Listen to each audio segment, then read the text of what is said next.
एक स्टूडेंट के लिए एक जॉब का मतलब उतना ही है जितना एक इंसान के लिए अपने सपनों को सजाना।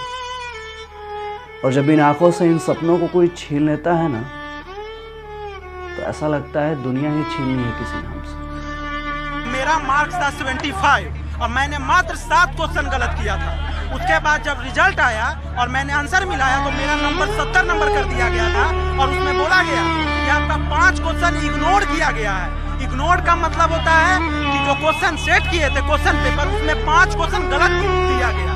तो उसमें मेरा क्या गलती है जो इसमें 5 नंबर काटा गया? हम स्टूडेंट जीवन के उस पड़ाव से गुजर रहे हैं जहां हमारे रिजल्ट को कोर्ट कचहरी के बरामदे में टांग दिया जाता है और आवाज उठाने वाले को इतनी बेरहमी से दबाया जाता है इस कदर, ताकि वो फिर कभी किसी चौराहे पर आवाज ना उठा सके। कर रही है, अगर आज हम खड़े नहीं रहेंगे हम स्टूडेंट के साथ तो कब खड़े रहेंगे? हम यहाँ टैक्स भर रहे हैं, हम यहाँ एग्जाम दे रहे हैं, 4 साल वेट कर रहे हैं, तो क्या करें हम? असल में हमारी गलती यही है कि हमने एक ऐसी सरकार चुनी जिसका आयोग इस कदर आयोग हो चुका है कि उसे स्टूडेंट के उम्र और समय का ख्याल ही नहीं। और ये पहली मर्तबा नहीं है जब एसएससी स्टूडेंट की तैयारी करने वाले लोगों के साथ ऐसा सौतेलापन व्यवहार किया जा रहा है। अरे ये तो हाइट है उस कमीशन की जिसने हाथ पैर बांध सांस बंद करने की कोशिश की हम स्टूडेंट्स की, ताकि कोई भूले से भी याद न कर सके। कोई नोटिफिकेशन भी जारी किया गया था। हम रिजल्ट की बात करें तो दिक्कत, हम वैकेंसी की बात करें तो दिक्कत, हम अपने हक की बात करें तो दिक्कत। बस कुछ ना कहे तो बढ़िया। और जो ये जस्टिफिकेशन मांग दी है, साला हमसे बुरा कोई नहीं। तो साहब ऐसी भलाई का क्या फायदा जहां चुप रहने वाले को हमेशा के लिए नजरबंद किया जा रहा है किसी काल में। ये 2022 है और 2019 का साला उसका रिजल्ट का अभी तक कुछ आता पता नहीं है। सोचिए ना जरा उस बंदे के दिल पर क्या गुजरता होगा जिसका 5 से 6 साल जिंदगी का बस यूं ही गुजर गया कि रिजल्ट बस आने ही वाला है। और ये फाइनल है कि फाइनल का भी कुछ फाइनल नहीं है। वाह साहब। और साहब ने रिजल्ट घोषित करते समय यह भी नहीं देखा कि लाखों में फॉर्म भरने वाले और हजारों में पास होने वाले के बीच एक ऐसा कट ऑफ तैयार किया जाएगा जहां किसी को 1 सीट और किसी को 1 भी सीट नहीं मिलेगी। और ये कौन सा गणित है साहब जहां किसी एक ही बंदे को 4 सीट अलॉट करके वैकेंसी अलॉटमेंट की पूरी मां बहन एक कर दी जाती। और ये कौन सा तरीका है रिजल्ट घोषित करने का? और अगर यही आपका तरीका है तो लानत है ऐसे तरीके पे जहां दिन रात मेहनत करने वाले एक स्टूडेंट को अपने वोटर आईडी कार्ड की तरह इस्तेमाल किया। इधर एनटीपीसी का दर्द गया नहीं कि ग्रुप डी का दर्द दे दिया आप। कमाल है सर। जब मन करे नया नियम लगाते हैं आप। आपको क्या फर्क पड़ता है कि आपने किस तरह बाहर मजदूरी कर रहे हैं उस बाप की उम्मीदों की धज्जियां उड़ा दी। आपका क्या है, आप तो झोला उठाकर चल देंगे।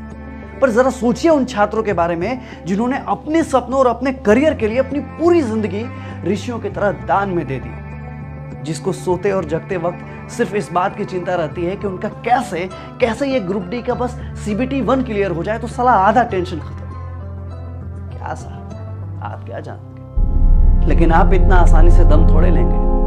आप तो ग्रुप डी में CBT 2 लेंगे और ये हो जाएगा तो फिर एक नया नियम लागू कर देंगे, क्योंकि आपकी सरकार है, आपका आयोग है। हमारा क्या है जी?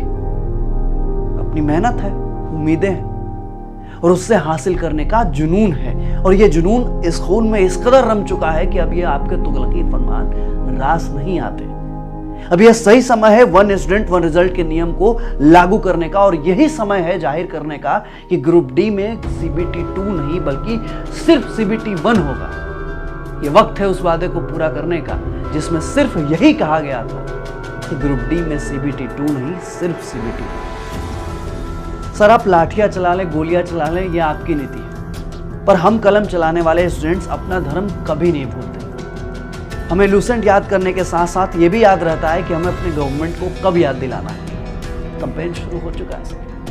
अब वो दिन गया जब बिहार एससी के छात्रों को 2014 से 2022 तक बस इसी बात का इंतजार रहता था कि रिजल्ट आ ही जाएगा। एग्जाम करा के उसमें धांधली करा के रिजल्ट को कैसे कोर्ट के चौखट पे टांगना है। अरे वाह सर, ये तो कोई आपसे साहब अब वो उम्र नहीं बची कि अगले 10 साल तक आपके इन वादों का इंतजार करते रहे और जब अगले 5 साल फिर आपकी सरकार आए तो फॉर्म भरते रहे और मरते दम तक नोटिफिकेशन का इंतजार करते रहे। साहब हम ना 21वीं सदी के स्टूडेंट्स हैं। हमने अगर गांधी के शांति को पढ़ा है तो भगत सिंह के क्रांति को भी पढ़ा है। इसलिए हमें इतना बेबस मत कीजिए कि हमें शांति छोड़ क्रांति करना पड़े। इसलिए अंतिम आग्रह है, अंतिम विनती है आपके आयोग से कि जिस तरह हम स्टूडेंट्स को कमरों से सड़कों तक ला दिया गया, ये सड़कें जाम हो साहब, उससे पहले एक ऐसी सड़क बनाइए जहां हम स्टूडेंट्स को अपनी मंजिल तक जाने में कोई रुकावट न बन सके। मुट्ठी में कुछ सपने लेकर भर कर जेबों में आशाएं, दिल में है अरमान यही कुछ कर जाएं, कुछ कर जाएं।